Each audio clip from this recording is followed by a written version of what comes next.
Hi guys, Demonick Angel here again and ready to continue on with the Major Arcana today with the High Priestess. So, let's just get started. The reason that she is number 2 of the Major Arcana is obviously the last card being the Magician. She is his balance. The yin-yang, you know, it's kind of like the Emperor and Empress in the next couple of cards where we see, you know, a more mature version of these two, really.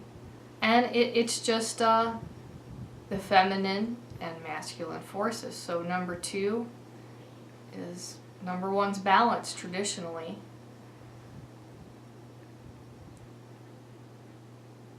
She's just his partner.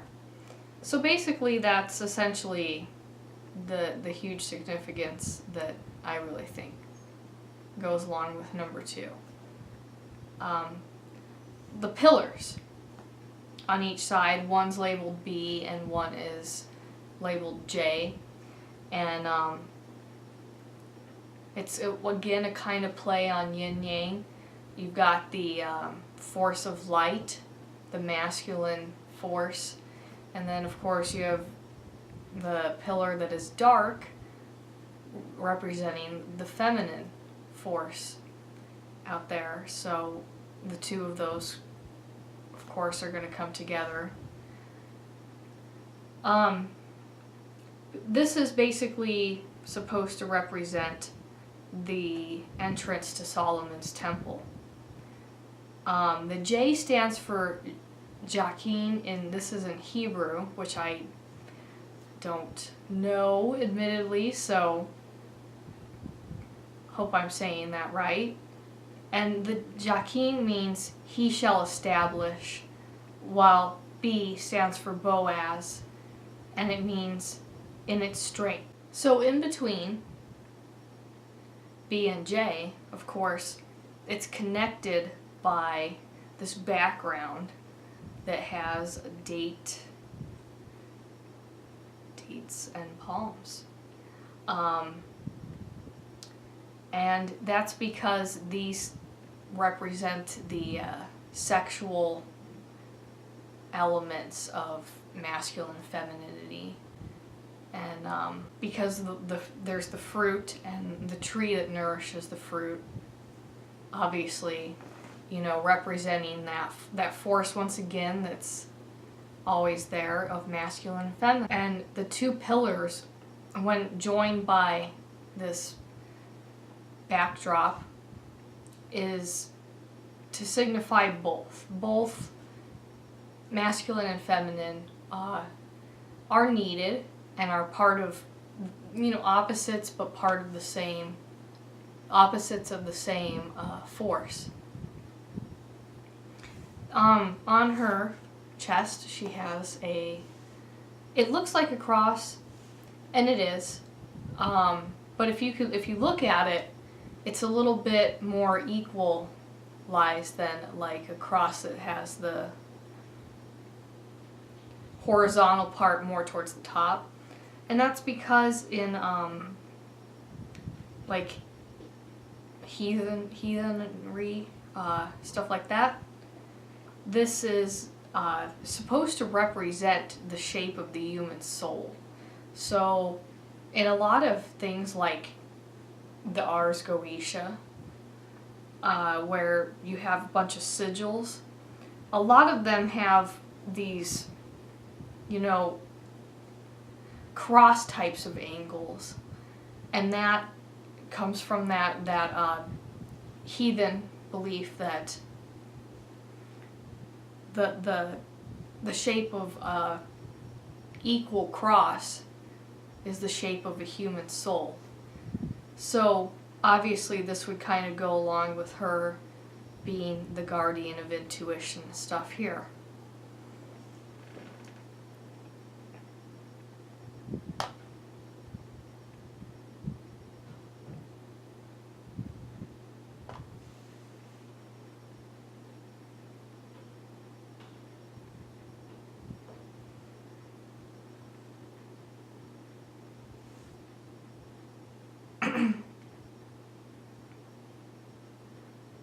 Okay, her headdress. So basically, she's got the triple moon symbol, very classic Wiccan pagan type of symbol here. And this is basically just the feminine counterpart to the sign of the cross, right? Which in a way, you know, is like the three stages of a man's life, or the three masculine forces and their names. This is, you know, the three stages, which is maiden, mother, and crone. Obviously, the priestess here is the maiden phase of life, and she is like a teenage girl who is coming of age, probably experiencing some rites of passage and coming into oneself, and still very much connected with the forces of youth, and obviously menstruation here. That's the another big symbol, you know, symbolic of the moon here and the forces of fertility that a girl experiences, you know, menstruation. And that is obviously, you know, based on a cycle, just like the moon and its phases. And so she is, that's why she looks so young. I mean, you look at her face, and that's because she is the magician's youthful counterpart. The full moon represents the mother phase of life, which is, you know, coming into one's identity, motherhood, obviously, and also fertility of one's own creative forces at this time, where whether you have children or not at the mother phase, it's kind of leaving that childhood behind, and now, you know, you are at that phase where, you know, career-wise and love-wise, in a woman's life, this is the age, you know, 30s, 40s here, where one's identity kind of comes to fruition or full circle, and that's that representation. And of course the waning crescent on the headdress and of the triple moon is the crone phase of life. The old hag, the crone, that still very much has a place and is still the third stage here.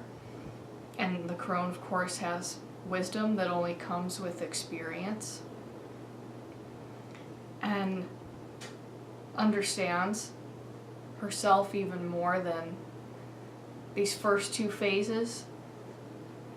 But, you know, like I said, is very much still a part of this phase of life, that being old is still that adventure, that we love old people because they have wisdom, some of them, right? And that's the crone face here. So we have those three. The yellow and the crescent moon that is at the High Priestess's feet basically just represents the masculine sun. So even though the High Priestess is clearly the moon goddess, kind of typical symbolism here, the moon, the moonlight is still a reflection, is still sunlight. So that's I mean, that's why you have that yellow. And as well in the background with the pomegranates and the palm trees, that masculine energy that's at play, sunlight.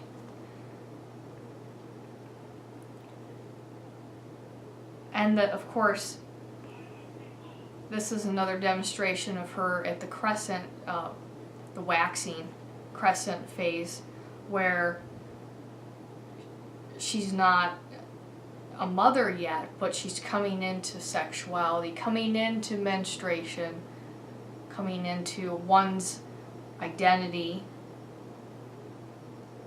moving away from childhood towards adulthood, but very much still stuck in, in youth, and not in a bad way. This is, of course, a necessary phase of life here. Basically, the blue color is, feminine. She looks like water. Her veil, and at her feet, it looks like, a flowing river. And blue in water is kind of a subconscious force, really, because water is really emotional. And the High Priestess here is really the vast waters of the subconscious. The subconscious is where intuition comes from, and dreams, likewise nightmares. But the emotions can be maybe understood through intellect in some ways, but as long as one is alive, you will always have more work to do emotionally, and to figure out yourself. And the reason that never ends is because the subconscious always has its secrets, and that's its function for us, is because there's always a need for dreams, premonitions, nightmares, warnings. The subconscious mind, taking that time to listen to that, the unnamed subconscious. And that's why water, and with the High Priestess, is kind of a good symbolism of that, because water is just vast, and you think of vast body of water, and that's because that's emotions flow, the subconscious. Obviously, she has the little Torah in her hand, and the reason that it's rolled up is because it represents the secrets that the High Priestess conceals, right? She's not really guarding, I guess, but she's in front of King Solomon's temple here, and she's got this calm, confident demeanor. And behind her, behind this her flowing feet, the flowing water really is, you want to kind of get past these two pillars to see what does she know? What happens when you get in past her into the temple? Well, secrets. That's another part of the the subconscious, obviously. And the High Priestess really can represent somebody that is giving the querent a good advice, sound advice. And even though she's intuitive here, she still reads, she still has a good grasp with logic and worldly things. Obviously, she makes intuition work for her, and part of being having intuition work for you is to not be, lost in daydreams and stuff all the time, but you have to balance that with a little bit of sunlight, moonlight, and logic. So she's got a veil on the side of her head here. And of course the veil, as you could probably imagine, is kind of like the veil that we all hear about at Halloween. The veil between the living and the dead. So that's another thing that the subconscious has to offer, is sometimes intuition and all that, when powerful, and some people are more in tune with themselves and their intuition than others. And if you're really in tune, or I guess obviously if you're being haunted by a ghost, we'll say, then you are past the veil that comes with the subconscious, which is communication with spirit. That is part of the subconscious and the emotions. I mean, that goes with magic, obviously, and all this type of great stuff. That by understanding your own emotions and listening to your own intuition, it kind of opens up other doors for other things that might be considered paranormal, not really ordinary. And that is kind of that veil. The veil between the ordinary and the unordinary. And dreams and nightmares, living and dead. It's just a reminder, the veil is, that the veil is very thin. The difference between life and death is not as vast as we imagine. It's just finely separated. And you can go back and forth between the subconscious, the conscious, the living, the dead. And they're kind of like an idea of two worlds, two opposites, as in masculine and feminine. And the true understanding that, not as much as they are opposites, but forces that express themselves in these equal but different ways, that it's very dualistic, as most things are. Another thing that the veil represents here is the kind of the aspect here of reincarnation. And water, of course, is the element that we are mostly made of, and it's the flowing cycles of life, death, rebirth, and that flows. It doesn't matter whether you believe in it. It never ends. It never began. It's just as vast, and also obviously, as unexplored as the ocean. Like the subconscious is not really well understood.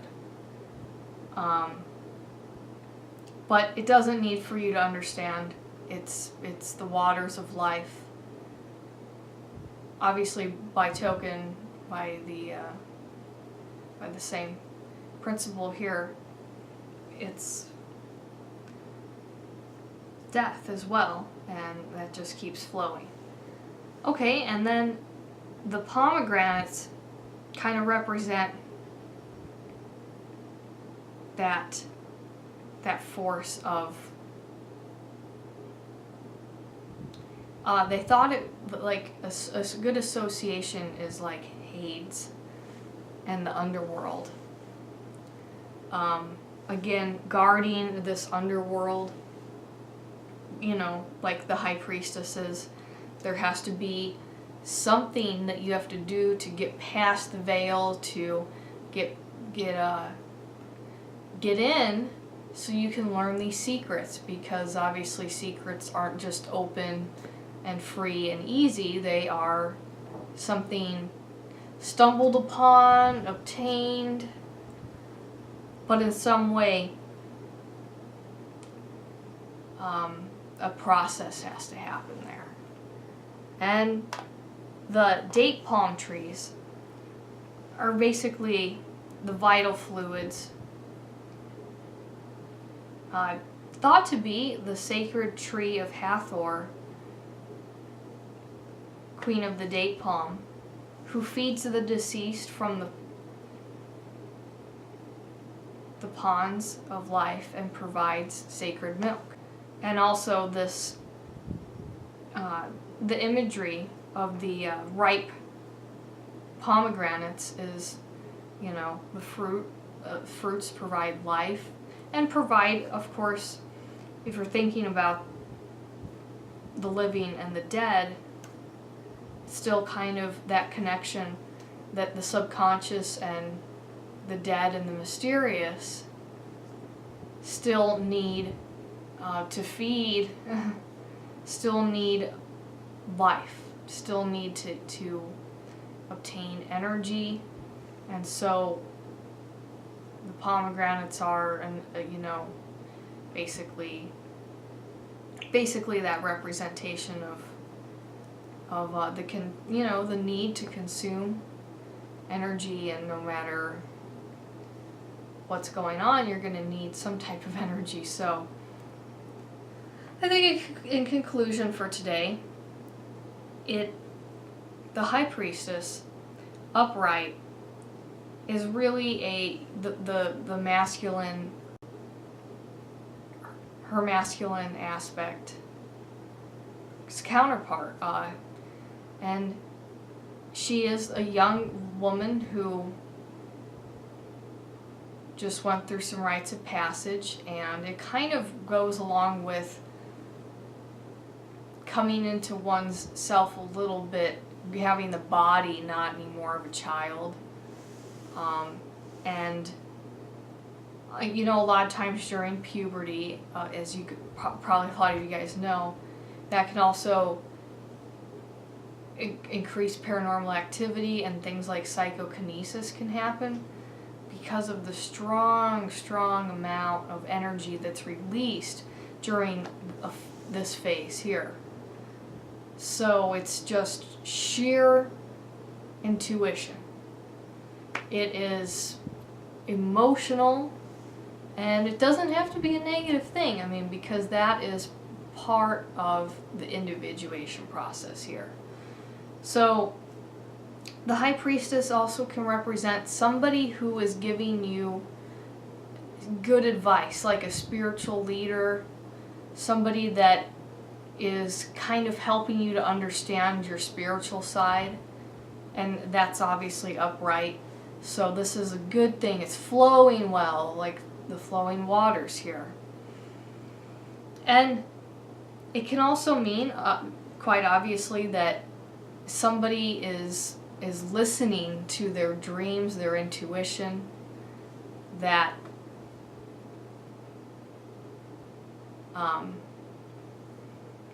you know, obviously, like somebody having a dream a couple of nights in a row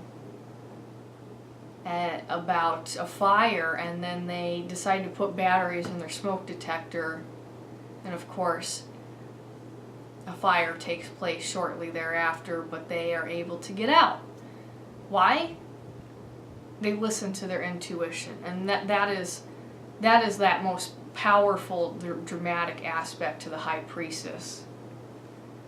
That she is sheer intuition, and if you listen to it and have it, you know, work in harmony with you, then you will greatly benefit. And obviously a lot of times that will come in the form of premonitions and dreams. Reversed, and obviously this all kind of goes back to, you want to look at the other tarot cards around to kind of make a judgment based on context. But this would be like, you know, it's not flowing very well. Possibly a young person who has decided to embrace negative influences, therefore blocking their own growth, like a lot of young people do, for a time. And it's, you know, it's just that blockage of emotion, and you know, it results in a lot of different things like projections of the shadow and stuff. I mean, for instance, it would be like if somebody,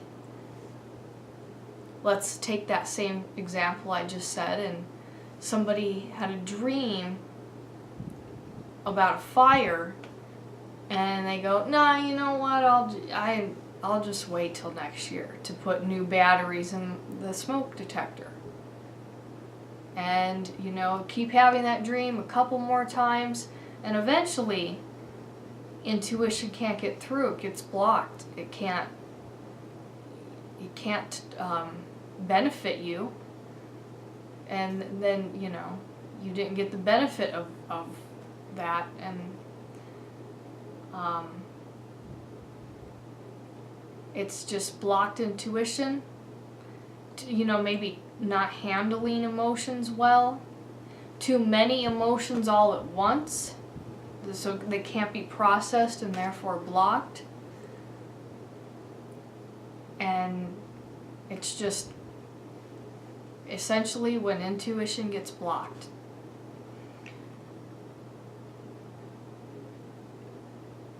I would like to thank you guys for 100 subscribers again, and I'm so happy to be doing this channel. I hope you're enjoying this so far. I'm going to get better, especially at these tarot card readings, because I try and get all the symbolism in this, and it's hard because I look at my laptop more than I do for other topics, but I figure next video, which will be out in a couple of days, like to kind of go over Buddhism and attachment theories pertaining to that, and then moving right along to the Empress card, number 3 of the Major Arcana. So please check out the link in the description below to go to my Patreon page, which I'm gonna do some updates on here, and then support me that way. Thank you so much.